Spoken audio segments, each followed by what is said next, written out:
This week's podcast is a flashback to one of our favourite fat loss myths exposed with Sports Dietician Harriet Walker. So look, Harriet's going to talk about post-ISO, the shred. We're going to talk to her about exposing some fat loss myths, fasted cardio. Can we eat potatoes and bread? Are they bad for you? We're going to educate you on all things health, fitness, nutrition to support your goals. Let's get it on. Welcome to the Body Science Podcast. As always, the information contained in this podcast is for the information purposes only and is not designed to diagnose or be prescriptive to treat, prevent, or manage any injury, disease, or other health-related condition. Welcome to Body Science HQ, the world of fit, happy, healthy, and we're going to talk female nutrition myths with dietitian to the stars, Harriet Walker. How are you, Harriet? Hey, well, thanks, Greg. I'm doing well in the sunshine up here. How's ISO life treating you? Oh, man, it's been like couldn't have predicted it if I tried. Pretty much out the other end now, a lot of disruption, but I feel like, I'm going to really appreciate the gym when I go back. Never going to whinge about the warm-up. Are people still talking to their dietitians during ISO? There was a couple of weeks there where they were a bit reluctant, but now as we come out of isolation period, I think people are getting very excited to have a chat to me about re-establishing some healthier habits that might have gone out the window during isolation. Get off the fork and keep the fridge shut. Yeah, Tuesday wines are no longer a thing, guys. I'm sorry. School night, stop it. So you've pulled a topic up. You've gone through and had a chat to the customer service team and what type of things are being asked, and you've pulled 5 female nutrition myths. Yeah, absolutely. So let's start with the first one. You need to do fasted cardio. Yeah, so this is a good one, and it's covered in previous podcasts. Dr. Mac, we covered off on a little bit of this one, but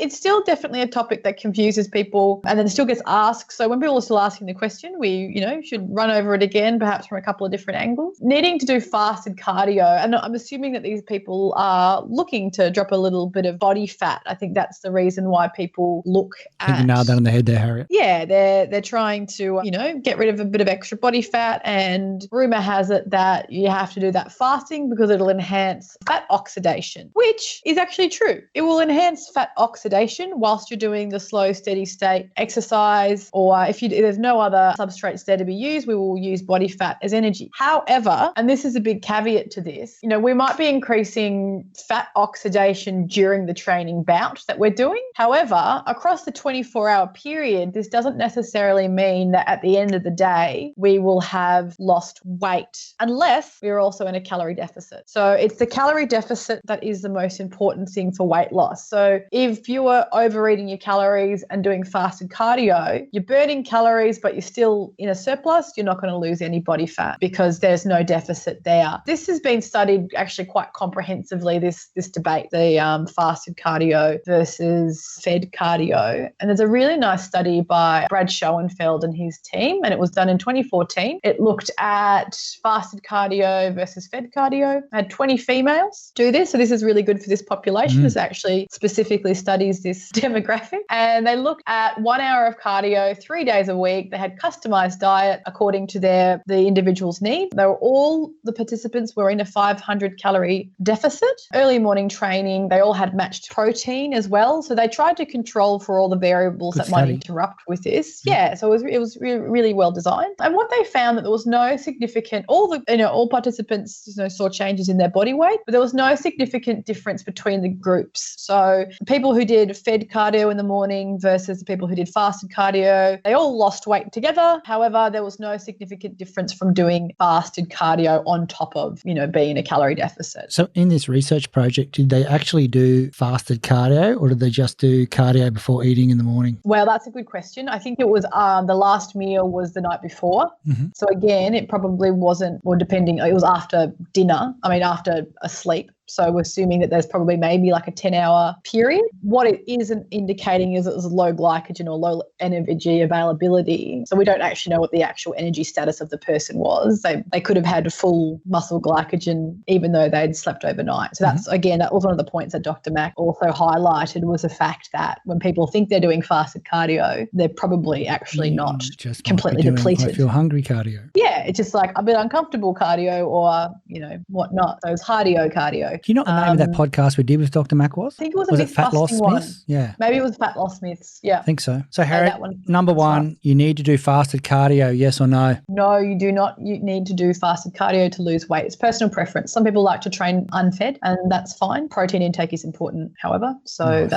that's another topic for another day. Okay, well, you didn't put that on here, so we're going to jog on. Is that all right? Yeah, we can totally jog on. Okay, our next female nutrition myth, yes or no, taking creatine will make me bulky. Yeah, this is one of those ones that, when I hear this a lot, and again, this is anecdotal, when women are starting to do weights training, one of the supplements that's really popular in weightlifting is creatine. So creatine is a substance that we make ourselves in our body. We get it from food. So we have it through diet. It's in our muscles, cells. And at any one time, we're about 60% saturation, give or take, within the muscle cell. And it helps with energy production. So with the turnover of ATP, which is an energy unit. As we do exercise, we use up ATP. It goes into ADP, adenosine diphosphate. It loses a molecule off it. And if we want to turn the used molecules back into the useful ATP, we need a phosphate group to be added back in, which is a bit techie, but bear with me. So we can do this at a relatively reasonable state. But if we have saturated higher levels of creatine in our muscles, that creatine can help donate that extra molecule so that we've got faster regeneration of energy in our muscle cells, which means in a session, we're probably better able to get more reps out. We can go a little bit faster, go a little bit harder, recover better in between bouts of exercise. So you multiply that out over the total of a year, and we're actually doing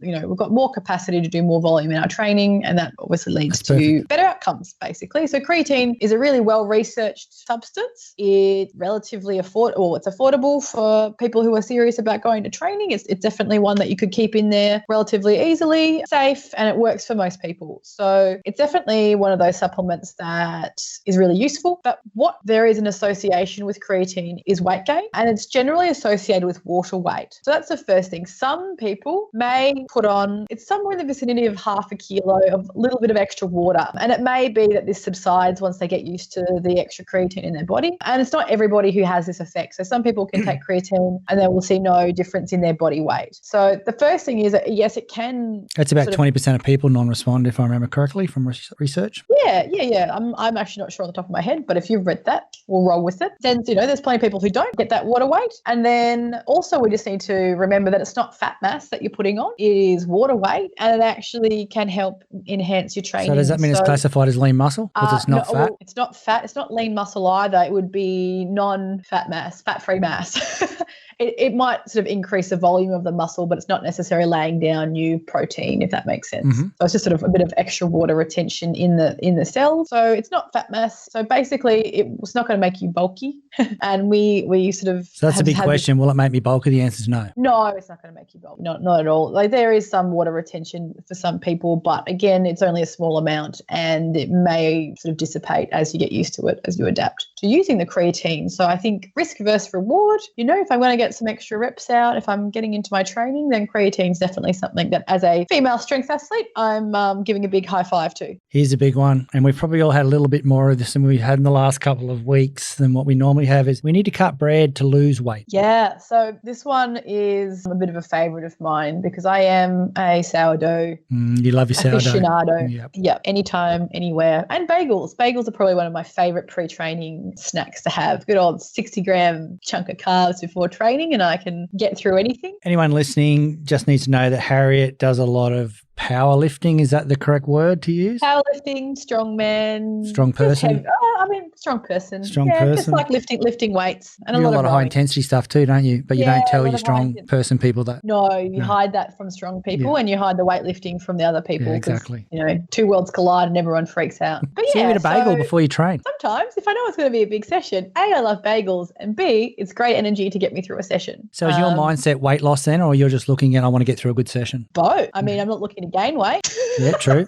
Because the question is, you need to cut out bread to lose weight. No, you absolutely do not need to cut out bread. Now, here's a detail around that. Harriet Walker all bread diet coming out next week. Now, this is not where we're going with this. Again, it's the same with do I need to do fasted cardio to lose weight? Weight loss will occur when you're able to achieve a consistent energy deficit. So you don't need to cut out any specific foods. There's no foods that are more fattening. Well, I mean, there's foods that are more energy dense. So per gram, they provide more calories. So if you eat a lot of those foods, you're going to be more likely to run out of energy budget faster. Yep. That's one thing. Not feel as good during the day. Probably not feel as good. Again, we need to look at nutritional value of the food that you're consuming. So how many vitamins and minerals it provides you. But generally speaking, if you manage your energy intake, you can have bread. It's not inherently fattening. What is going to cause you to put on weight is just a general increase in energy intake beyond what you expend. So if I had a calorie budget to maintain my weight was 2,000 calories and I consistently ate 1,800 calories worth of bread, I'm not going to be healthy because that's not a balanced diet, but I'm also not going to put on weight. 1,800 calories of bread a day, that's almost a happy state, isn't it? Oh, man. I mean, I'm not sure if you'd be able to Wouldn't be long-term. A couple of days later, you'd be thinking, get me off this crap. But yeah. It's a really good strategy is to overeat the food that you really love and then you kind of get put off them a little bit. I'm not recommending that. No. But you can imagine that, that's a lot of bread. If any dietitians want to dial in now and have a crack at you, where do they go to? At Athletic Eating on Instagram. Oh, no, can of worms. Yeah, send all the hate mail to her, not to us, please. So you don't need to cut out bread to lose weight. You just got to look at what you're eating, get your calories right and keep it all. Yeah. Talk to someone who knows what they're doing if you're food planning. Yeah, absolutely. Absolutely. Another question that was sort of related to this one, so we might actually just lump it together, was avoiding potatoes as well. And it's the same answer. I mean, yes, there's carbohydrate in potatoes, but unless you're overeating potatoes, unless you're eating 3,000 calories. Let's pull out your stat that you put in one of our previous podcasts about the food that has the number one satiety rating from all research. You read my mind. I was just about to bring that up because I didn't remember that. Oh, no. It was good. It was a good segue. So, yeah, the number one most satiating, which means, enhancing the feeling of fullness, is the humble boiled white potato. So, in fact, you may look at the humble potato as a weight loss tool if you want to stay full. And again, as long as you're not going on your calorie budget. And week one on Harriet's new diet is bread all week. Week two is potatoes all week. Breaded potatoes, or it's the Irish diet. So hopefully we don't do that because I think you'd get scurvy. Eat your fruits and vegetables and eat a balanced diet. Well, that leads into our next question we've been asked, Harriet, is you shouldn't eat fruit due to its high sugar content when trying to lose weight. Yeah. Everyone's just on the carbs. Everyone's got a real phobia of carbs, and it's really interesting. Before we kick into that, why do you think we have a phobia of carbs? Well, this sort of stuff comes in cycles. It's definitely like a 10 or 20-year cycle. There was a period in like the early 80s through to probably early 90s where fat was, fattening. No one food or macronutrient is inherently going to make you put on weight accidentally. The foods that are more likely for us to overeat and therefore put on weight are the ones where we've got sugar and fat together, because that's a really killer combination. Do you want to tell people why? High palatability. Our brain senses high energy, and because we are survival humans, we like surviving as humans, our brain knows inherently deep down in a lizard part of our brain that high energy food means survival. And so when we have this sweet and fat in our mouth, we know that's high energy, and it sends a message to the brain to say reward, keep going, because this is going to keep us alive. Unfortunately, these days we have energy coming out of our ears, so we don't need to worry about going through famines in our society these days. It's not a threat as it used to be. There was a bit of worry about that a few weeks ago. Well, I mean, everyone's got a lot of toilet paper and pasta in their cupboard now, I think. So it's okay to eat fruit? Yeah, absolutely. 2 pieces a day, because we also need to look at the fact that fruit also provides us with fiber, it's high water content, and it's lots of vitamins and minerals in that. We need to look at nutrition more on a whole rather than looking at single nutrients and demonizing them. Okay. The fifth and final question that we've been asked is you shouldn't snack. I don't really know where that came from or what that means, but that's what's been asked. Well, people think that snacking is going to make them put on weight. And there's a little bit of nuance to this answer. So first thing is there's no rules on how many meals a day you should eat. Some people enjoy 2 big meals. Some people like 3 square meals. Some people enjoy having, 3 main meals and snacks. Lots of different combinations. And again, it comes down to what's your energy budget and how are you going to split that up across the day in a manner that helps you feel full, that you enjoy, and that allows you to get enough nutrients in from your food. So on that snacking concept, is there any metabolic value in snacking versus versus non-snacking diet? It's not necessarily going to rev up your metabolism per se. What happens when we eat food is there's this thing called the thermic effect of food. So we get an increase. It's associated with the energy cost of burning and digesting that food. So it costs energy for your body to take the food in its whole form and to break it down so that you can use it. And that process of breaking down increases our metabolic rate just, for the period that we're digesting, and it'll go back down to normal. So I think the theory was that if you have regular meals across the day, that you would be stoking your metabolism and then it'd be coming back down again. But it's actually not a sort of a significant difference in energy output because of that. So it doesn't really matter if you have 6 little meals. In fact, it might be good for you, let your body sort of rest and digest for a bit. The other sort of caveat to that is, again, and I bang on about it, but protein distribution is really important. So when I say that there's no rules for how many meals you should have, there is a pretty good research to say that if you're looking at putting on lean muscle mass, at least 3 square meals with around 0.4 grams of protein per meal per kilo of body weight, because we know that regular pulses of protein across the day, evenly distributed, will increase 24-hour muscle protein synthesis rates. So that's what we want. You could get away with 2 meals, if you're looking at building lean muscle mass, which